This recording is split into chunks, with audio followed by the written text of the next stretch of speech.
Diario 16, quien ha designado un representante es don Federico Jiménez Los Santos. Aquí está, que tiene ahora el turno y la palabra. Adelante y bienvenido. En el año 83 era el crítico de televisión que tenía... Lo hemos comentado 16. ya alguna vez, sí. Era curioso porque don Pedro J. Ramírez dijo, oye, me viene bien, El País tiene al señor Javier Pradera, que es un excomunista, y un excomunista da como buena imagen, es como un perfil intelectual.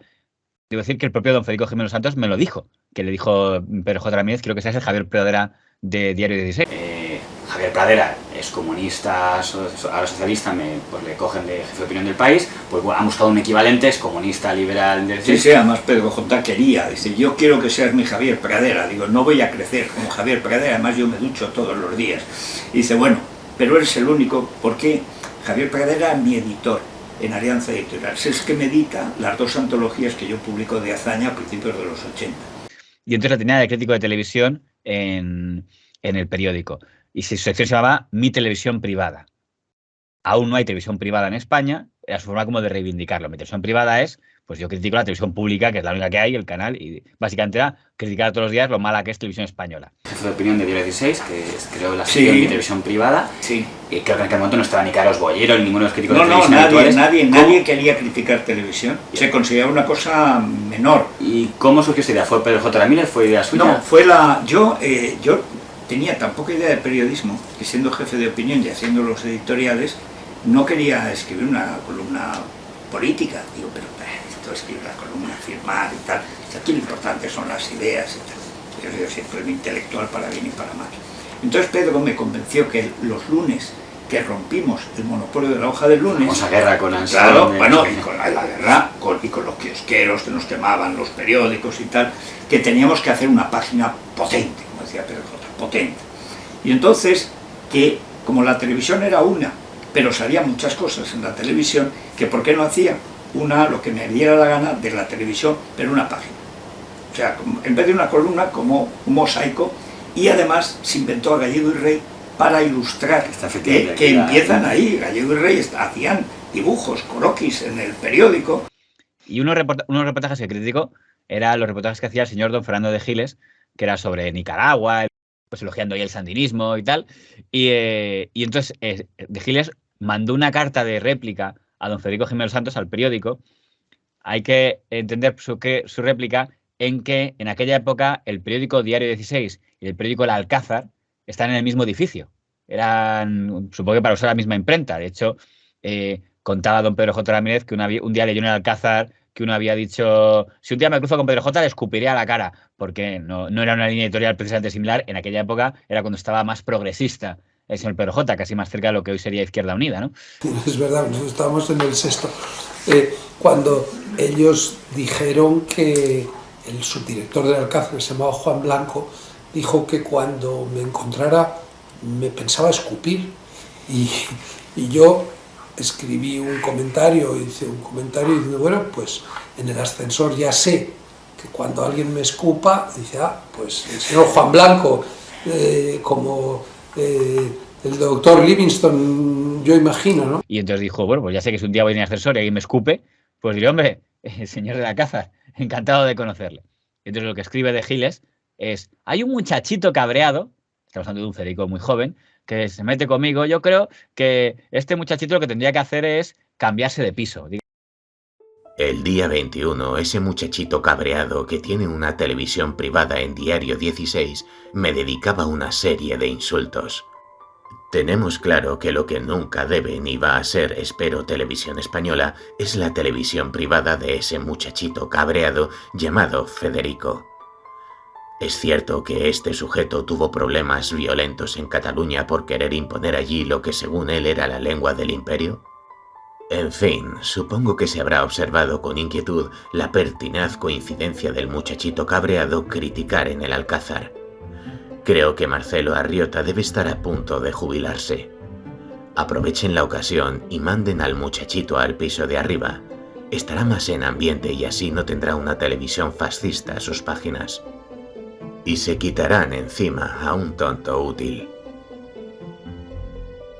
Hablando de Giles, es que Jiménez Los Santos se había hecho famoso porque le habían pegado un tiro en Cataluña porque él defendía el uso del castellano en Cataluña en igualdad de condiciones del uso del catalán, cuando la administración del señor Pujol, y entonces escribe el señor de Giles, ese muchachito cabreado que ya tuvo algún problema en Cataluña por defender la lengua del imperio, mándelo al piso de arriba y se quitarán un tonto útil. Y claro, pues Jesús Jiménez Santos respondió diciendo, es usted un perfecto cretino de izquierdas, dominando en usted lo primero sobre lo segundo. Lo único interesante de su carta a Giles es que le retrata como el perfecto cretino de izquierdas de que hablaba Esciastia, aunque lo primero, que es lo lamentable, dominan ampliamente sobre lo segundo, siempre respetable. Cuando alguien es capaz de escribir una cosa como la suya para referirse al atentado de que fui objeto en Barcelona por haber firmado en compañía de varios miles de demócratas, entre otros varios dirigentes del PSOE y la UGT, un manifiesto en defensa de la igualdad de derechos lingüísticos en Cataluña, al que usted califica de propaganda fascista, la verdad es que uno duda seriamente sobre la identidad de usted.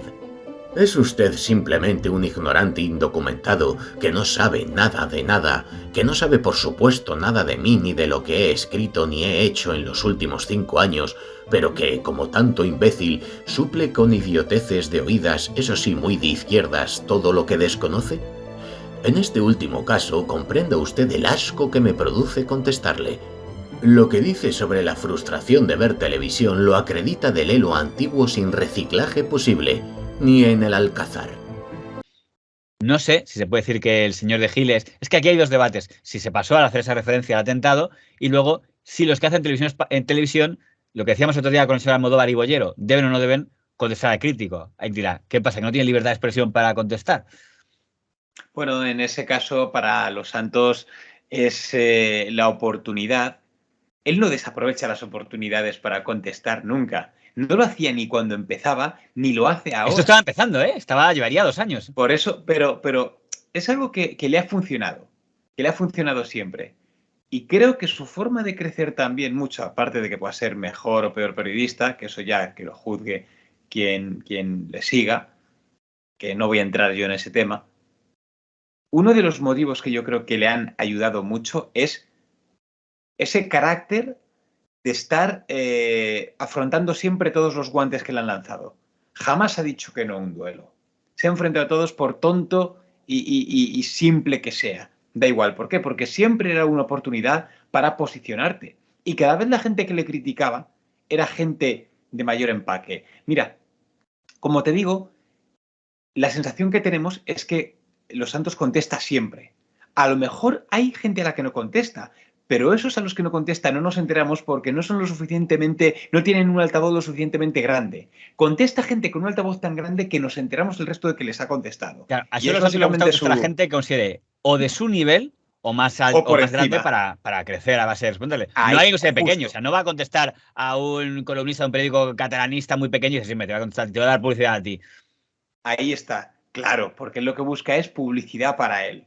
Entonces, él ahora con quién se mete siempre, con Ferreras todos los días. Ayer con quién se metía, con El País todos los días, con el que considera que es el grande para que le conteste. Claro, la cosa es que, vamos a ver, es un tío que guste más o menos, tiene pues muy buena dialéctica y el tío se mueve. Federico Jiménez Santos, lo que hace en la radio, que es algo bastante impresionante, si cogieras un artículo, un boli, y escribieras todo lo que dice, te encontrarías un artículo. Cosa que no pasa casi nadie si nos grabas hablando, pues verías un montón de frases sin terminar, porque la gente... él pues tiene ese dominio que tiene el lenguaje. Lo malo es que él lo sabe, es lo único malo, y se le nota, que él mismo es consciente de su gran capacidad. Bueno, pero como te digo, muchas veces, lo hemos dicho 1000 veces en este tipo de piezas, que esa vanidad y ego es en lo que se apoyan para seguir saltando, y encima cuando no era nadie, o todavía no era quien es ahora, que alguien sí era, evidentemente, aunque no reconocido. Él no es solo periodista, él empezó siendo profesor universitario, lo que pasa es que lo dejó para meterse a esto.